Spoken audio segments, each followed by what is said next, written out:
यहाँ आपको अपडेट करेंगे। साइफर केस में चेयरमैन पीटीआई की दरखास्त जमानत काबिल समाअत करार दे दी गई है। अदालत ने विफाक और एफआईए को नोटिस जारी करते हुए जवाब तलब कर लिया है।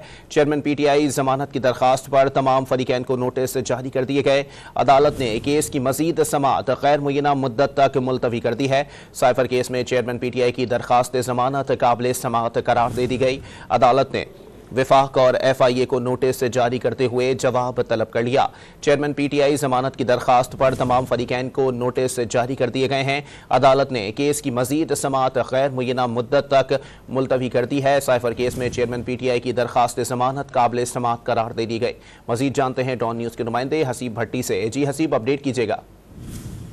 देखिए, जस्टिस सीनियर जज जस्टिस तारक मसूद की सरबराही में 3 रुकनी बेंच ने जो चेयरमैन पीटीआई है उनका साइफर केस में दरख्वास्त जमानत पर समाअत की और समाअत के दौरान दलाइल सुनने के बाद अदालत ने तमाम फरीकैन को, जिसमें वफाक एफआईए और शामिल है, इनको नोटिस जारी करके समाअत गैर महीना मुद्दत के लिए मुलतवी कर दिया। और काफी दिलचस्प सरदार तारक मसूद ने एक मौका पर रिमार्क दिया कि साइफर को हवा में लहरा कर बना दिया जाए। इसमें ये क्या लिखा है, तो क्या वो ब्लाक के जुमरे में नहीं आता।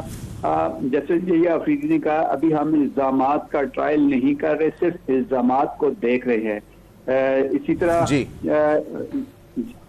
जी बहुत शुक्रिया हसीब भट्टी अपडेट करने के लिए।